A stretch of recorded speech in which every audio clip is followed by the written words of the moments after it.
Bien, entonces hoy quiero hablar con ustedes algo que le he denominado íntimos, ¿sí?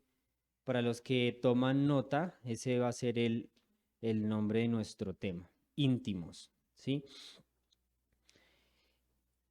Voy a comenzar con una noticia un poco triste, pero que de pronto la alcanzamos a inferir, y es que desafortunadamente las estadísticas nos indican que el cristiano promedio no progresa espiritualmente, ¿ya? Es decir, nosotros tenemos a nivel mundial congregaciones cristianas, muchas denominaciones, y de las encuestas que hacen preguntándole a las personas si están en un proceso de discipulado, si oran frecuentemente, si comparten su fe y muchas otras cosas que deberían de ser características de la vida cristiana para evaluar justamente ese nivel de compromiso, y la conclusión es que desafortunadamente el cristiano promedio o el cristiano de a pie, por llamarlo de alguna manera, en general, no progresa espiritualmente. Y hay una situación, y es que tristemente nos conformamos en muchos casos con el nuevo nacimiento y llegamos hasta allí. Es decir, nos acercamos a Dios, creemos en el Señor, tenemos esa convicción en el corazón que Él nos perdona, nos ama, nos salva, pero parece que todo terminara allí. Puede ser que en algún momento nos acerquemos al Señor y tengamos una relación con Él, pero pasado el tiempo, el interés se pierda, ¿cierto? El interés en orar, el interés en congregarnos, el interés en obedecer incluso. Y a veces llegamos al punto de no buscar a Dios de corazón, ni siquiera oramos lo suficiente, o cuando lo hacemos es muy esporádico. Y también más triste aún es que seguimos haciendo las mismas cosas de las cuales en teoría Dios nos ha rescatado. No cambiamos en nuestra conducta. Y eso nos lleva a un cristianismo desafortunadamente bastante superficial. Y como nosotros tenemos al Espíritu Santo en nuestro interior, también pasa, y afortunadamente pasa, que el Espíritu Santo a nuestro corazón nos va revelando lo que necesitamos. O sea, si tú eres un hijo de Dios y no estás viviendo conforme al agrado de Dios, el Espíritu Santo en el corazón te está impulsando y te está hablando a tu conciencia de qué es lo que te falta para seguir, para avanzar. ¿Cierto? Y eso puede ser diferente para cada uno de nosotros. Todos estamos en un punto de nuestra vida cristiana, en un proceso, ¿cierto? Y cada uno sabe en qué proceso va con el Señor.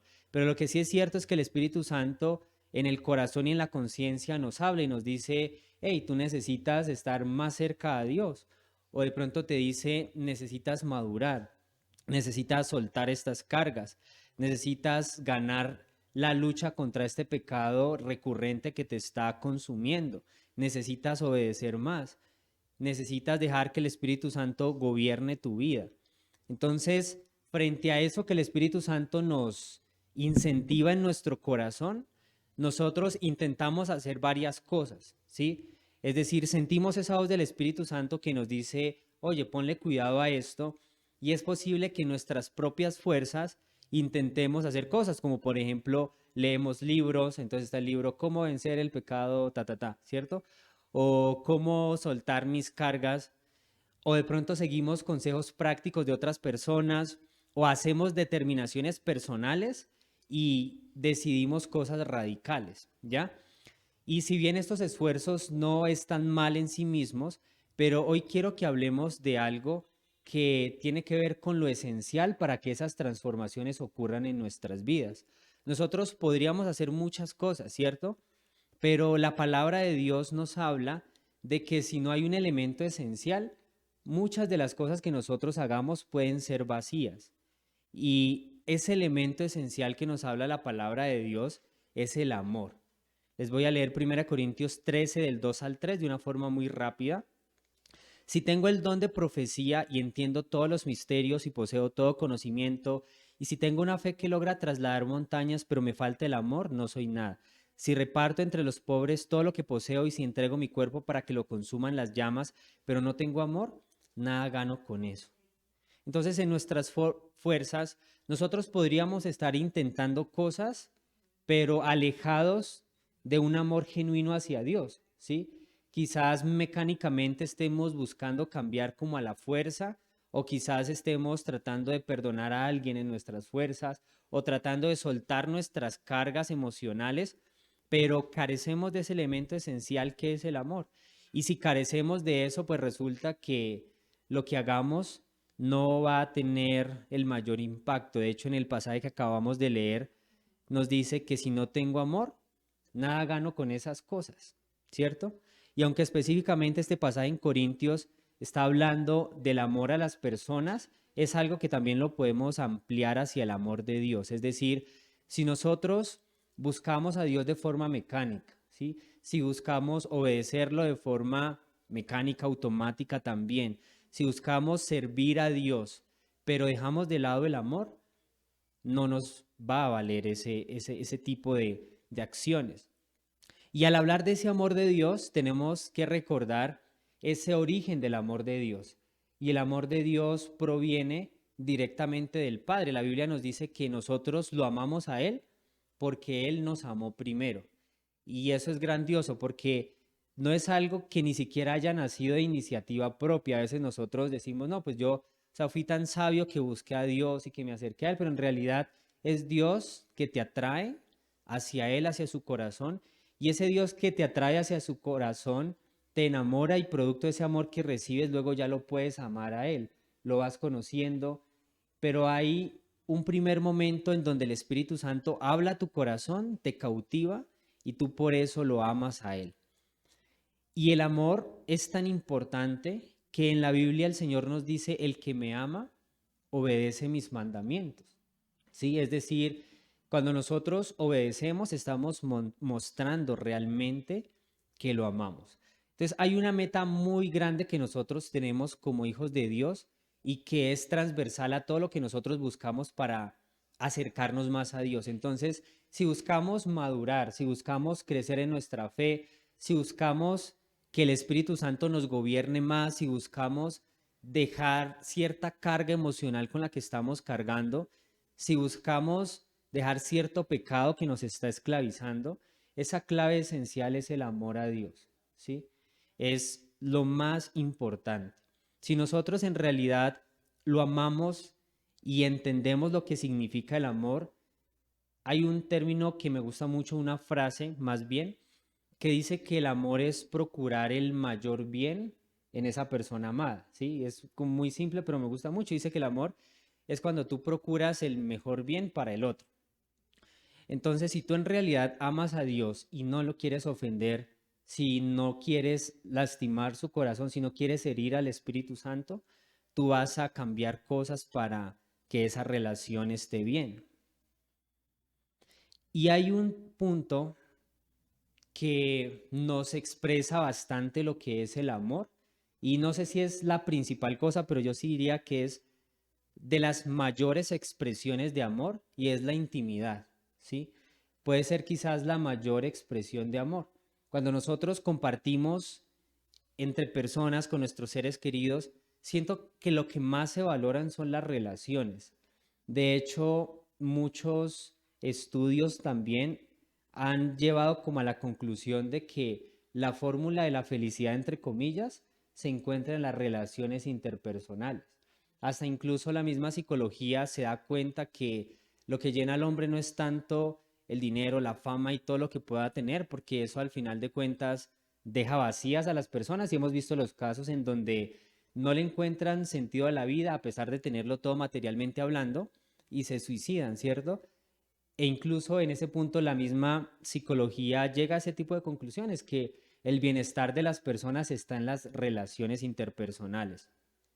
Y cuando nosotros hablamos de nuestra relación con Dios, ¿sí? La mayor expresión de amor que podemos tener hacia nuestro Señor es esa intimidad con Él. Y la intimidad en el contexto bíblico es apartarnos para Dios, es orar. Y quizás en muchas oportunidades hemos escuchado hablar de la oración como una disciplina, ¿no? O sea, tienes que orar y es verdad, debemos hacerlo como hijos de Dios. Pero hoy quisiera y le pido a Dios que nos permita ir un poco más allá y nos ayude a ver la oración no solo como una disciplina, sino también ver la oración desde el amor a Dios ver la oración desde lo que es la intimidad con Dios y ver la oración desde lo que la Biblia llama ese deleite en la presencia de Dios, que podamos ir un poco más allá y no solamente pensar en la oración como algo rígido y mecánico, que ya tengo que orar todos los días mi devocional, no, sino que toquemos el corazón de Dios y que nos movamos en el interior por buscarlo en esa intimidad con amor. Por eso al tema le he llamado íntimos, porque la meta más grande de cada uno de nosotros es que pudiéramos ser íntimos de Dios, que Dios pudiera referirse a nosotros así como se refirió a David, ¿sí? Él es un hombre o una mujer conforme a mi corazón, ¿sí? ¿Por qué? Porque es íntimo, no porque es perfecto, porque ustedes ya también saben muy bien lo que pasó con David y Dios no busca corazones perfectos porque el único corazón perfecto es el de Jesús, pero Dios sí busca corazones dispuestos y Dios sí busca íntimos, que lo amen de forma genuina, que lo amen de corazón y que tengan su mirada puesta en Él. Vamos a conversar de 5 puntos importantes que nos van a ayudar a apreciar mejor esa intimidad con Dios, pero desde el amor, ¿sí? No tanto como esa disciplina mecánica que tengo que cumplir, sino vamos a examinar desde el amor cómo es esa intimidad con Dios que Él espera de nosotros. Vamos a leer por favor Mateo 6 del 5 al 13. Mateo 6 del 5 al 13.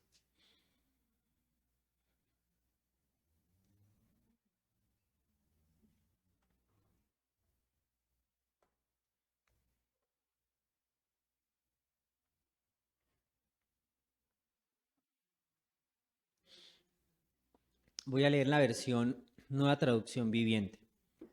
Cuando ores, no hagas como los hipócritas a quienes les encanta orar en público en las esquinas de las calles y en las sinagogas, donde todos pueden verlos. Les digo la verdad, no recibirán otra recompensa más que esa. Pero tú, cuando ores, apártate a solas, cierra la puerta detrás de ti y ora a tu Padre en privado. Entonces tu Padre, quien todo lo ve, te recompensará. Cuando ores, no parlotees de manera interminable como hacen los gentiles. Piensan que sus oraciones recibirán respuesta solo por repetir las mismas palabras una y otra vez. No seas como ellos porque tu Padre sabe exactamente lo que necesitas, incluso antes de que se lo pidas. Ora de la siguiente manera. Padre nuestro que estás en el cielo, que sea siempre santo tu nombre, que tu reino venga pronto, que se cumpla tu voluntad en la tierra como se cumple en el cielo. Danos hoy el alimento que necesitamos y perdónanos nuestros pecados, así como hemos perdonado a los que pecan contra nosotros. No permitas que cedamos ante la tentación, sino rescátanos del maligno. Un punto importante a tener en cuenta, o el primer punto importante de los 5 que vamos a conversar, es que el protagonista de nuestra oración es Dios. Sí, ese es el primer punto. Nuestra oración debe estar centrada en Él. Se trata de Él, se trata de amarlo a Él, se trata de servirlo a Él. Entonces podemos ver la oración también como una vía de amor a Dios. No significa que no tengamos cargas, no significa que vayamos a la presencia de Dios totalmente en paz. Y no, o sea, aún aunque tengamos cargas, aún aunque tengamos necesidades, aunque tengamos angustia, aunque tengamos dolores, aunque tengamos lágrimas en nuestros ojos, al orar debemos entender que aunque yo puedo estar destruido, pero igual no se trata de mí. Sí, ese tiempo es un tiempo en donde el protagonista es Dios, se trata de Él, se trata de darle amor a Él. Eso en un primer punto. También es necesario entender que la oración en realidad no depende tanto de nuestras palabras como lo hablábamos acá, como lo habla, perdón, la Biblia en el versículo 6, sino que es más algo del corazón. Entonces, qué bueno que nosotros pudiéramos establecer una conexión de corazón a corazón con Dios. Esa disposición y la humildad de nuestro corazón tiene más peso que lo elaborado de nuestras palabras. Nosotros podríamos ser los superliteratos y, mejor dicho, hacer una oración que sea como esos antiguos himnos que le dedicaban a Dios y pues el superpoema, pero eso no va a ser tan relevante como la disposición, como la humildad que tengamos en nuestro corazón delante de Dios. Y recordemos, perdón, que Dios no mira lo externo, sino que mira el corazón. Entonces, ¿eso a qué nos lleva? A que debemos cultivar un corazón dependiente de Dios, ¿sí? Un corazón necesitado de Dios. Nosotros no fuimos creados como seres independientes o autónomos. En realidad Dios nos creó como seres totalmente dependientes a Él. Y a veces nosotros pensamos cosas como si le hiciéramos un favor a Dios cuando oramos, y en realidad eso no es así. Él literalmente no necesita de nosotros, nosotros lo necesitamos a Él. Fuimos diseñados con esa dependencia de nuestro Creador, y es necesario que en humildad reconozcamos esto cuando vayamos a dirigirnos a Dios, reconocer que somos dependientes de Él, reconocer que lo necesitamos, reconocer que no somos nada sin Él, que estamos vacíos sin Él.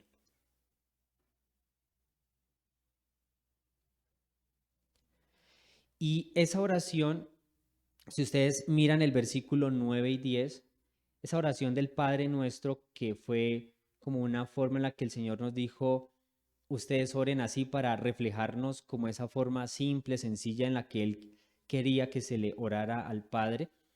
El versículo 9 y 10 dice, Padre nuestro que estás en el cielo, sea siempre santo tu nombre. Esa oración de nosotros, esa relación de Dios debe partir de la base de reconocer la gloria y reconocer la soberanía de Dios. Entonces vamos a hablar de esos dos términos, gloria y soberanía de Dios. ¿Qué es la gloria de Dios? La gloria de Dios es aquello que le pertenece a Dios por ser quien es Él, o sea, todo ese reconocimiento infinito, toda esa admiración infinita, ¿sí? Es reconocer que el Señor está por encima de todo. Ese versículo 9, en pocas palabras, está reconociendo esa gloria de Dios, reconociendo que es el Dios todopoderoso, reconociendo que es el Dios eterno. Dice la oración que solíamos repetir cuando éramos niños, santificado sea tu nombre, ¿cierto? O sea, es entender que Dios está en la cima de todo, es santificarlo, es de entrada acercarnos a Él con un corazón que reconoce esa gloria de Dios, ¿sí? Que reconoce que es omnipotente, que es omnipresente, que reconoce que es un Dios soberano, que es un Dios grande, que es un Dios todopoderoso. Entonces, en nuestra intimidad con Dios debería de haber también ese respeto, ¿sí? No solamente el reconocimiento de decir, uy, sí, Dios, tú eres santo, o en oración cerrar los ojos y decir, Dios, tú eres santo, santo, santo, o Dios, te glorifico. O sea, no solamente decirlo en palabras, sino entender la profundidad de lo que eso significa. Significa que nos estamos dirigiendo a ese creador todopoderoso del universo y que lo tenemos que hacer con respeto, que lo tenemos que hacer con toda la seriedad del caso, ¿sí?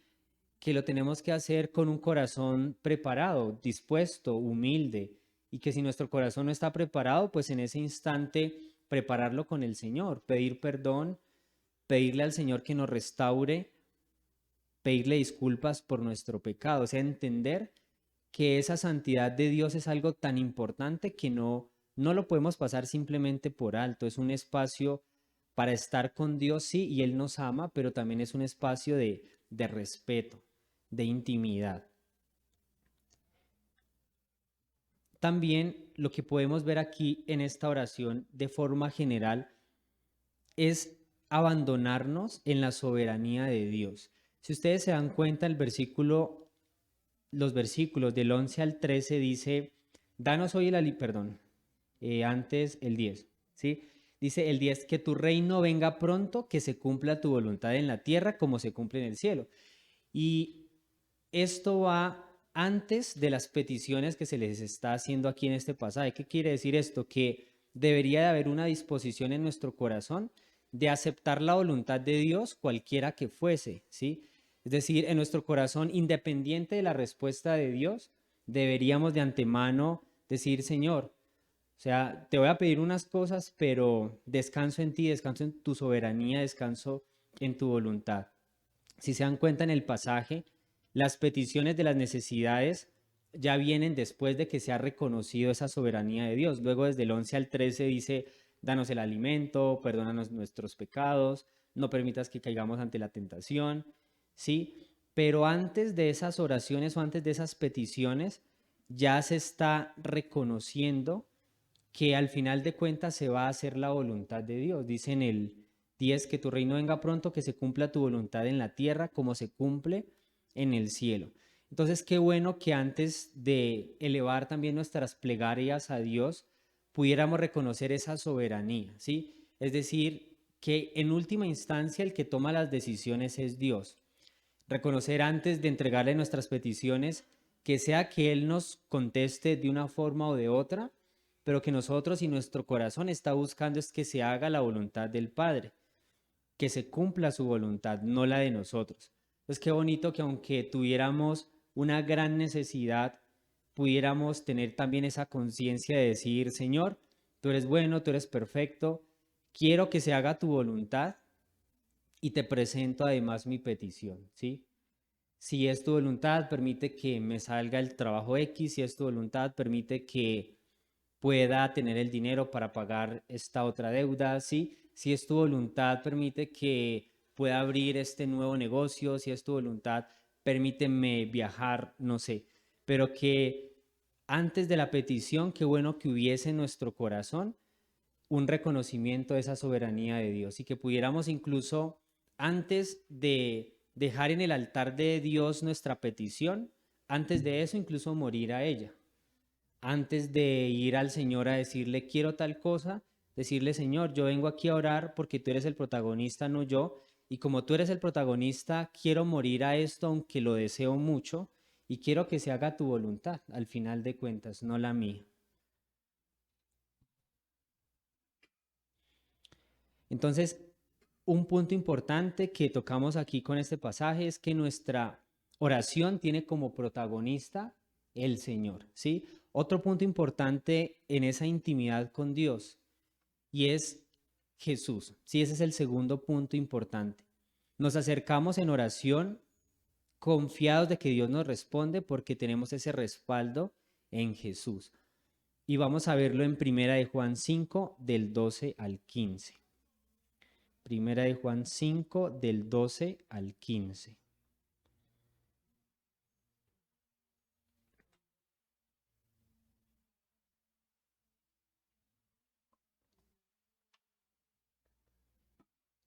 Voy a leerlo. Dice en la Nueva Traducción Viviente, Primera de Juan 5, del 12 al 15. El que tiene al Hijo tiene la vida, el que no tiene al Hijo de Dios no tiene la vida. Les he escrito estas cosas a ustedes que creen en el nombre del Hijo de Dios para que sepan que tienen vida eterna.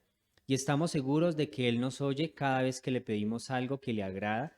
Y como sabemos que Él nos oye cuando le hacemos nuestras peticiones, también sabemos que nos dará lo que pedimos. ¿Cómo es que nosotros podemos tener esa seguridad de que cuando hablamos con Dios Él nos escucha? Aquí nos da la respuesta, ¿sí? La confianza está en Cristo. Versículo 14. Y estamos seguros de que Él nos oye cada vez que le pedimos algo que le agrada.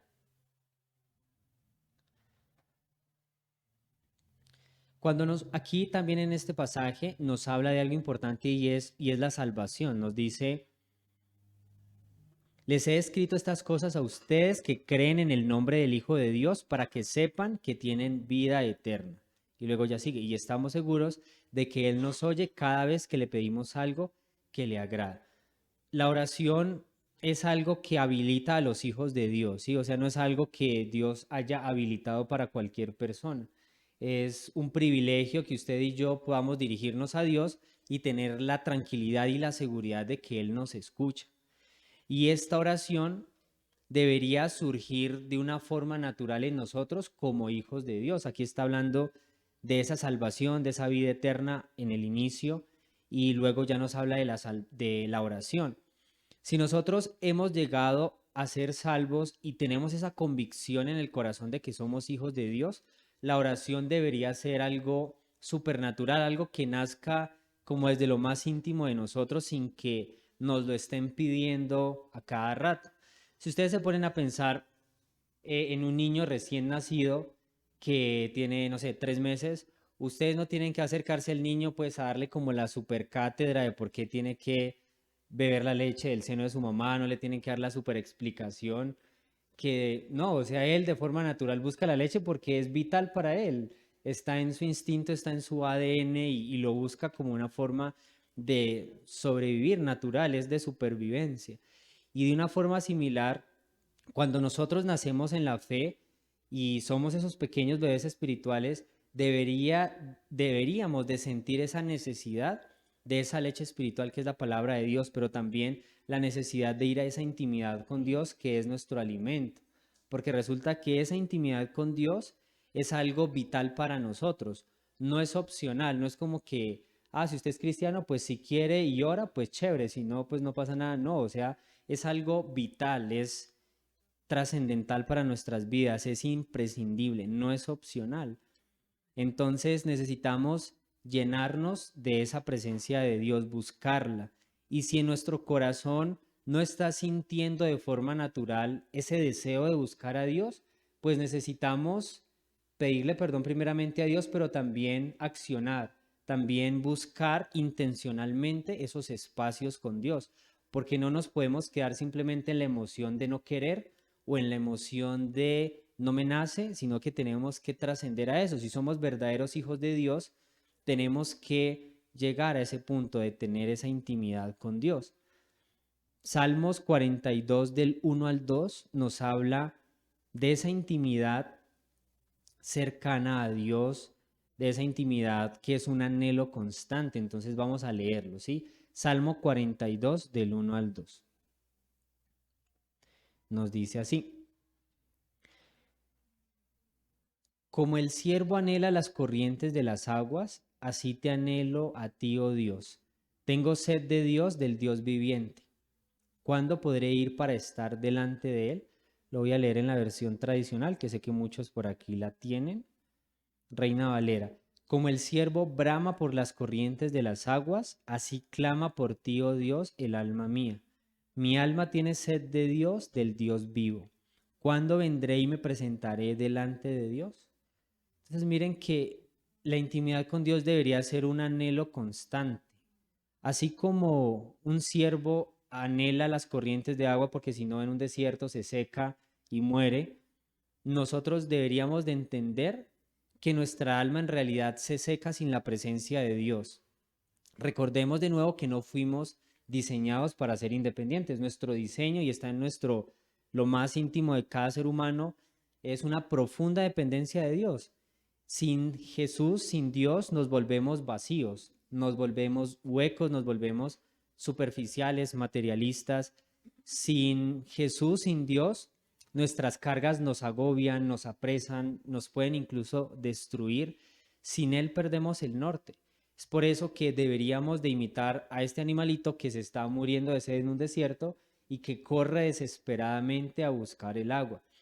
Así debería de estar nuestro espíritu, con esa conciencia de que lo necesitamos tanto a Él que deberíamos correr hacia Él con urgencia, no esperar a que nos estén impulsando, a que nos estén superargumentando que lo necesitamos, no, de forma natural deberíamos tener esa conciencia de decir, uy, sí, o sea, definitivamente sin Dios no soy nada. Y si ustedes lo meditan al interior, seguro que el Señor se los revela. Ustedes pueden comenzar ahorita mismo a pensar en su corazón cómo es su vida sin Dios, cómo es su vida alejados de esa fuente de agua viva y pueden darse cuenta de los temores que se despiertan, de los miedos que se levantan, pueden darse cuenta de las luchas que posiblemente se perderán sin el Señor. Entonces, si tenemos en nuestro corazón esa conciencia, pues el paso siguiente y lógico es no dejemos de buscar esa fuente de agua viva que es el Señor. No dejemos de buscar como ese siervo que brama por las aguas, no dejemos de buscar a nuestro Dios. Él es esa agua viva que refresca y que da vida a nuestro espíritu. Tristemente a veces tratamos de saciar esa sed interior con otras cosas y Jeremías tiene una exhortación de Dios cuando nos habla de las cisternas rotas. ¿Recuerdan? Ahorita lo vamos a leer. Busquemos Jeremías 2 del 12 al 14, porque desafortunadamente a veces buscamos saciar esa sed con otras cosas totalmente vacías, que nos dejan peor de lo que estábamos en un inicio. Jeremías 2 del 12 al 14 nos dice en la Nueva Traducción Viviente: los cielos están espantados ante semejante cosa y retroceden horrorizados y consternados, dice el Señor. Pues mi pueblo ha cometido dos maldades: me ha abandonado a mí, la fuente de agua viva, y ha cavado para sí cisternas rotas que jamás pueden retener el agua. Súper triste, ¿no? Miren, el 12 aquí lo dice de una forma tan gráfica. Los cielos están espantados ante semejante cosa y retroceden horrorizados y consternados, dice el Señor. ¿Todo por qué? Porque hemos abandonado la verdadera fuente de agua viva y hemos buscado cisternas rotas que no nos dan agua, que nos dejan todavía más secos de lo que estábamos. Y es triste cómo buscamos refugiarnos en personas, en cosas, en nuestro trabajo, en situaciones, y buscamos tener allí de pronto esa paz, esa plenitud, o quizás olvidarnos de los problemas en otras cosas diferentes, pero estamos abandonando al que en verdad nos puede saciar la sed, al único Dios que puede llenar nuestro corazón y darnos esa fuente de agua viva. Hace un rato atrás estábamos hablando del pasaje de Primera de Juan 5 del 12 al 15, donde se nos hablaba de que cuando nosotros pedimos algo conforme a la voluntad de Dios, Él nos lo da, ¿sí? Entonces, ahí hay un punto importante de confianza en Dios, y es que nuestra seguridad en que Dios nos responde debería estar al mismo nivel de la seguridad de la salvación que tenemos. Me explico. Si usted está seguro que es salvo en estos momentos, entonces también esté seguro de que cuando usted le habla a Dios y le pide cosas, Él le responde. Si usted está seguro que es un hijo de Dios, ahí está en su palabra, es una promesa. Si soy hijo de Dios, entonces debo también tener la tranquilidad y la seguridad de que Dios me responde, de que Dios me escucha y de que Dios me concede mis peticiones si yo las hago conforme a su voluntad. ¿Sí? De pronto puede haber ahí como un asterisco, y es que a menos que Dios tenga un mejor plan, Él nos va a responder esas peticiones que le hacemos conforme a su voluntad. A menos que Él tenga un mejor plan. Es decir, si nosotros vemos que en su palabra Él nos manda a trabajar y necesitamos trabajo y tenemos deudas, y usted le está pidiendo por un trabajo a Dios o le está pidiendo que lo ayude en una situación muy particular, y eso es de Dios porque el trabajo definitivamente fue ordenado por Dios, tiene que descansar en Dios y creer que Él le va a dar la provisión, que Él le va a dar el trabajo. Si en la palabra de Dios Él nos dice que no nos debemos endeudar y Él quiere que salgamos de esas deudas, también podemos orarle en ese sentido y creer con fe que Él nos va a liberar de esas deudas. El Señor también quiere que nosotros estemos sanos, nuestra familia, nuestros amigos, y si oramos por sanidad también debería ser con la confianza de que Él lo hará, ¿sí? Porque estamos orando conforme a su voluntad y porque somos sus hijos y porque somos salvos. Y a la vez que tenemos ese nivel de confianza en Dios, también deberíamos tener un descanso en el Señor de decir, bueno, Dios, sé que estoy orando conforme a tu voluntad, pero a pesar de eso también entiendo que si tú tienes un mejor plan, tú vas a obrar de una manera diferente. Porque puede ser que yo le esté orando por un trabajo X al Señor y de pronto Él no me contesta esa petición, no porque no esté conforme a su voluntad, sino porque quizás tiene un mejor plan para mí que yo no lo estoy viendo ahorita. O quizás yo estoy orando para que una persona se sane y no se sana, sino que muere. Pues descansar en el Señor en que ese era el mejor plan de Él para esa persona en particular. O si de pronto en cualquier área yo oro por algo y el Señor no me lo contesta o me pone a esperar o lo hace de otra manera, que también podamos tener la tranquilidad y la confianza en Dios de entender ese no era el camino, era otro, ese no era el mejor plan, era otro diferente. Y ese tipo de cosas, ¿cómo nos las revela el Señor? En intimidad. Si nosotros no somos íntimos de Dios, nos vamos a enredar incluso en las cosas que vamos viendo en nuestra propia vida, no las vamos a entender, no vamos a decir de pronto con madurez, uy, sí, Dios no me contestó esto porque me reveló que tengo que esperar más, que no es el momento, etc, etc, etc. O sea, si no tengo una intimidad con Dios, eso no lo voy a entender y lo que voy a hacer es renegar de Dios, voy a criticarlo, voy a pedirle explicaciones, a decir por qué, ¿cierto? En vez de estar buscando a esa verdadera fuente de agua viva, que es lo que deberíamos de hacer para entender lo que Él hace en nosotros.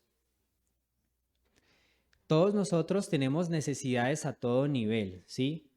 A todo nivel. Creo que en lo físico, en lo espiritual, en lo emocional, en lo espiritual, no debemos sentir culpabilidad ni debemos de sentirnos menos por estar en esas situaciones o en esas pruebas. Lo que tenemos que hacer es aprovechar ese beneficio que Dios nos da. Tenemos las puertas abiertas con Dios, entonces vayamos y acudamos a Él, hablemos con Él con confianza que Él nos va a ayudar, que Él definitivamente nos va a tender la mano y no nos va a dejar solos. Otro punto importante para este tema de la intimidad con Dios es entender de que no estamos solos. El Espíritu Santo es nuestra ayuda. Les voy a leer Romanos 8 del 26 al 27. Romanos 8 del 26 al 27. Ese es el tercer punto. No estamos solos, el Espíritu Santo es nuestra ayuda. Dice Romanos 8, el 26 al 27. Dice, además el Espíritu Santo nos ayuda en nuestra debilidad. Por ejemplo, nosotros no sabemos qué quiere Dios que le pidamos en oración, pero el Espíritu Santo ora por nosotros con gemidos que no pueden expresarse con palabras. Y el Padre, quien conoce cada corazón, sabe lo que el Espíritu dice porque el Espíritu intercede por nosotros, los creyentes. Me parece hermoso este pasaje porque es Dios siendo comprensivo con nuestra debilidad. Es Dios siendo súper paciente, súper amoroso con nosotros. Y recordemos que lo que Dios quiere es una relación íntima con Él, no una relación forzada, no una relación mecánica. Por eso el Espíritu Santo nos ayuda. Cuando vayamos a orar, recordemos por favor que no estamos solos, que el Espíritu Santo está allí, perdón, al lado nuestro. Puede ser que estemos pasando por un momento de debilidad y que ni siquiera queramos orar, ¿sí? O sea, puede ser que estemos tan cargados que no nos apetezca orar, o puede ser que no sepamos cómo orar, o que estemos en una situación en donde no nos fluye, o sea, estamos angustiados, agobiados. Sí, y puede ser que estemos como en un momento de esos, pero miren que allí entra a nuestro rescate el Espíritu Santo para de alguna manera hacernos ver que no tenemos excusa. Si estamos en una situación difícil en donde ni siquiera las palabras nos salen, pues igual apartemos nuestro tiempo a solas con Dios, estemos en silencio con Él y entendamos que el Espíritu Santo está diciendo las palabras que no salen de nuestra boca, porque Él va a lo profundo del corazón. Si usted está tan cargado, tan triste, tan agobiado, tan decepcionado de todo, que ni siquiera quiere orar, pues ahí está dándole terreno al enemigo para que ataque más su vida. Todo lo contrario, aunque estemos agobiados, cansados, desesperados, con lágrimas, con un nudo en la garganta que ni siquiera podemos hablar porque nos vamos a desfondar, pues en silencio vamos delante de Dios, nos apartamos de la bulla, nos apartamos para Él y le creemos a esta palabra de Dios en donde nos dice que el Espíritu Santo ora por nosotros con gemidos que no pueden expresarse con palabras. O sea, ese nudo en la garganta que usted tiene allí y esa crisis, el Espíritu Santo sí la entiende. Y el Espíritu Santo va por usted en representación suya delante del Padre a gemir, sí, a rogar, a clamar por usted que está ahí en silencio, en oración, apartándose para el Señor.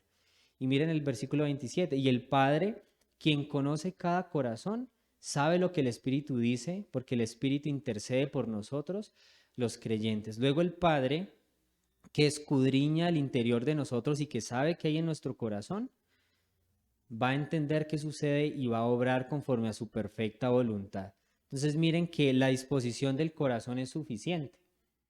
Así no tengamos palabras, pero un corazón dispuesto, un corazón humilde, un corazón que quiere buscar ese agrado de Dios, que lo quiere amar, es suficiente y eso es lo que busca el Señor. El Padre escudriña nuestro corazón y luego nos responde conforme a nuestras necesidades y conforme a su perfecta voluntad. Entonces miren que con Dios no hay pierde. El Señor nos cuida, nos abraza y nos rescata aún en los momentos de debilidad. El cuarto punto que vamos a tocar es que la intimidad con Dios debería ser nuestro deleite. Salmos 27:4. Salmos 27:4 dice lo siguiente: Lo único que le pido al Señor, lo que más anhelo, es vivir en la casa del Señor todos los días de mi vida, deleitándome en la perfección del Señor y meditando dentro de su templo. Aquí está hablando de intimidad. Lo único que le pido al Señor, lo que más anhelo, es vivir en la casa del Señor todos los días de mi vida, deleitándome en la perfección del Señor y meditando dentro de su templo. La intimidad con Dios debería ser nuestro deleite. Por eso hoy, al inicio de la conversación, les decía que quisiera que pudiéramos ver la oración más allá de una disciplina, más allá del simple hecho de decir, tengo que tener mi tiempo devocional con Dios todos los días y tengo que llenar mi cuadernito devocional. Más allá de esa disciplina que es necesaria, que podamos ir a lo que es el amor con Dios, el amor hacia nuestro Padre, que podamos entender como esa intimidad que Él busca de nosotros. Y cuando hablamos aquí de deleite, lo podemos asociar como a manera de ejemplo con nuestras necesidades vitales. Hace un rato atrás hablábamos de un niño, ¿cierto? Que necesita alimento y que busca la leche. Y resulta, y es muy curioso, que Dios permitió que nuestras necesidades básicas, o sea, más bien el satisfacer las necesidades básicas, fuera placentero para nosotros. Entonces, usted come como una necesidad básica, pero lo disfruta. Y si no come, se muere. Usted se reproduce y también lo disfruta. Si no, pues la raza no persiste. Entonces el Señor en su infinita sabiduría ha permitido que nuestras necesidades básicas y vitales nos generen bienestar, nos generen placer, nos generen gusto. Y cuando nos desplazamos hacia el campo espiritual, con la intimidad con Dios debe pasar algo igual. O sea, esa intimidad y esa cercanía con Dios, hablamos hace un rato de que no es opcional, es vital, es necesario. Y miren que el Señor, aun cuando suplimos esa necesidad espiritual, nos da deleite, nos da placer, nos da gusto, nos permite tener gozo en Él. Y cuando la Biblia habla de ese deleite, de deleitarme en la perfección del Señor, está hablando de tener una plenitud en Dios, está hablando de gozo, está hablando de perdernos en esa adoración a Dios, está hablando de apreciar desde lo más íntimo quién es Dios, enamorarnos de Él por sus atributos, por su amor, por su justicia, por su santidad, por su perfecta voluntad, y es quedarnos como atónitos ante tanta grandeza. Y a ese punto deberíamos de llegar nosotros, buscar tanto al Señor y con tanta constancia que ya para nosotros sea un deleite estar en su presencia, que vayamos delante de Él y nos dejemos llenar de esa plenitud que Él da. Y esa plenitud y todo lo que Él da allí en lo íntimo, en lo privado, es algo que luego nosotros vamos a poder reflejar hacia afuera. Allí en lo íntimo con el Señor se viven esas luchas, ¿sí? Se caen esas barreras, dejamos nuestras cargas y en lo íntimo, llenándonos del Señor, luego ya podemos pararnos y ir hacia afuera y batallar contra el mundo, ¿cierto? Pero antes de eso, pues va a ser muy difícil. Entonces, miren que aquí el salmista también dice lo que más anhelo, o sea, lo pone como lo más top, o sea, lo que más quiero es ir a estar con el Señor, deleitarme en su presencia y meditar dentro de su templo. Él lo pone como lo más top. ¿Y por qué está esto descrito de esta manera? Porque la Biblia nos dice en repetidas ocasiones que nuestra vista debe estar puesta en las cosas de los cielos y no en las cosas de la tierra. Entonces, si yo en realidad quiero buscar las cosas del cielo, voy a encontrar mi mayor plenitud en el Señor, ¿sí? Mi mayor plenitud en Él. Y el último punto, cuando nosotros tenemos una correcta intimidad con Dios, esto produce unos efectos y vamos a hablar un poquito de ellos. Y es el quinto punto.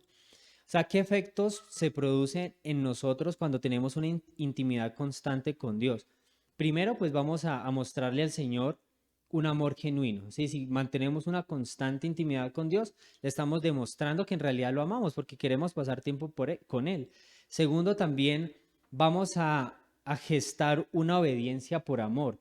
Es decir, vamos a entender lo que el Padre nos dice y lo vamos a obedecer, no porque me toca, sino porque entiendo que Él me ama, que quiere lo mejor para mí y va a ser más fácil someterme a su amor y a su autoridad. Pero una intimidad constante también me lleva a morir al yo, o sea, a morir al ego.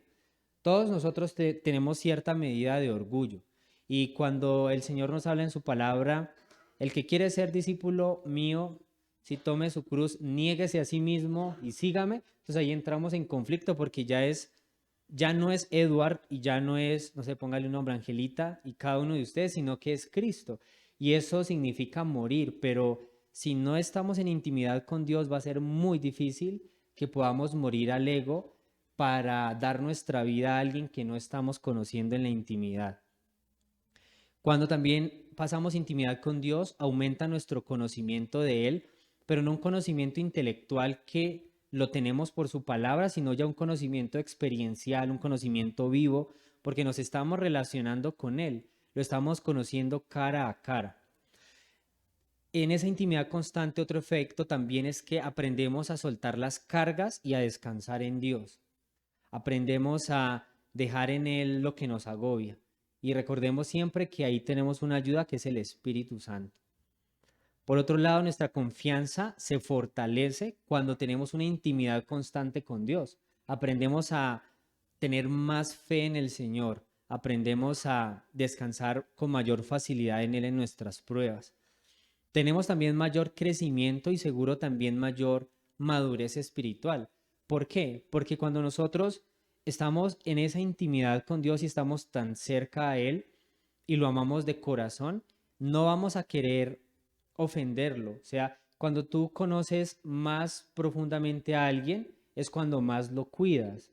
Y eso pasa con las parejas y con sus propios hijos. Las mamás conocen a la perfección a sus hijos, se han sacrificado tanto por ellos, que para ellas es fácil pensar siempre en un término de bienestar de ese ser amado. Y cuando nosotros también con una pareja llegamos a un conocimiento súper profundo de la persona, más la valoramos, menos le queremos hacer daño, más la vamos a cuidar, más vamos a valorar ese amor, esa relación. Y eso va a ayudar. Entonces, en el plano espiritual, eso trae ese crecimiento, esa madurez espiritual, porque ya buscamos agradarle más al Señor, porque lo estamos conociendo de cerca. Por otro lado, también cedemos terreno al control del Espíritu Santo, es decir, le damos terreno más bien al control del Espíritu Santo, es decir, dejamos que el Señor comience a gobernar en nuestras vidas cada vez más. También vemos transformado nuestro carácter, ¿sí? El estar en intimidad con Dios transforma nuestro carácter, porque nos vemos confrontados con Cristo y con esa transformación que Él busca de nosotros. También tenemos convicciones firmes para la batalla cultural. Ayer Santiago nos compartió un tema muy chévere, Santiago Muñoz, que tenía que ver con una batalla cultural que nosotros estamos viviendo.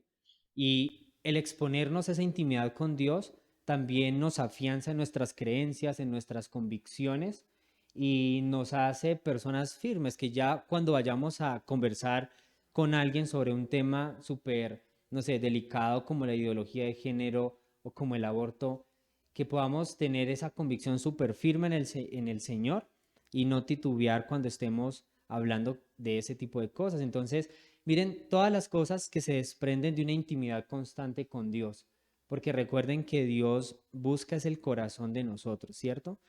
Entonces, al tener esa intimidad constante con Dios, le estamos dando de ese corazón. Y ya para concluir, quiero dejarles con algunas preguntas para que podamos evaluar nuestro corazón y meditar cómo está nuestra intimidad con Dios. Y la primera pregunta que les dejo es, ¿en realidad amamos a Dios? Entonces hágase usted esa pregunta. ¿En realidad amo a Dios? La segunda pregunta es, ¿cuáles son mis excusas para ignorar a aquel que lo dio todo por mí? ¿Cuáles son mis excusas para ignorar a aquel que lo dio todo por mí? Y la última pregunta, ¿tu conciencia se siente tranquila al entender que Jesús lo dio todo por ti, pero tú le das solamente migajas de tu tiempo y de tu corazón? Quiero que pensemos en estas preguntas. Todos nosotros necesitamos más oración, más intimidad, pero a veces nos hace falta también como mayor conciencia de todo lo que representa el Señor en nuestras vidas, que necesitamos también pellizcarnos a nosotros mismos para darle a Él el lugar que merece. Con esto en mente vamos a cerrar nuestros ojos y vamos a darle gracias a Dios por este tiempo. Amado Padre Celestial, te queremos primeramente dar la gloria a ti, Señor. Reconocemos que tú eres ese Dios soberano que está por encima de todo, ese Dios glorioso, perfecto, maravilloso, que merece todo nuestro respeto, que merece toda nuestra admiración. Primeramente, gracias, Señor, porque aunque tú eres un Dios tan perfecto y santo, nos has rescatado a nosotros, Señor, aun siendo pecadores y siendo en un momento enemigos de Dios, tú luego nos convertiste en hijos de Dios. Gracias porque por esa infinita misericordia nos has amado, nos has salvado, nos has rescatado. Y hoy queremos pedirte, Señor, que nos ayudes a ser íntimos tuyos. Ayúdanos, Señor, a entender la oración y la intimidad más allá de algo mecánico, más allá de una disciplina que tenemos que cumplir. Ayúdanos a ir más allá y a entender esa intimidad como parte del amor, a entender esa intimidad como parte de un corazón que se quiere entregar a ti. Perdónanos, Señor, por no darte el tiempo suficiente que tú te mereces en nuestras vidas. Perdónanos por desplazarte, Señor.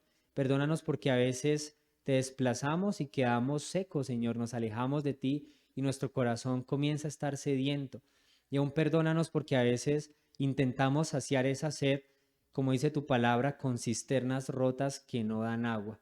Permítenos, Señor, cambiar eso y ayúdanos a poner nuestra vista en ti, Señor, que eres la fuente de agua viva. Ayúdanos a buscarte con pasión, con amor. Ayúdanos a llegar a ese punto que decía el salmista, Señor, de deleitarnos en tu presencia, de que lo que más anhelemos, Señor, no sea nuestro trabajo ni las cosas que nos divierten, que lo que más anhelemos sea tu presencia y buscarte a ti, Señor. Ayúdanos, Señor, a tener una intimidad cada vez más profunda, más personal y más constante contigo. Gracias, Señor, por este día, por habernos hablado a través de tu palabra y queremos entregarte el resto, Señor, de esta tarde. Para ti todo el honor y toda la gloria y te hemos orado en el nombre de Jesús. Amén.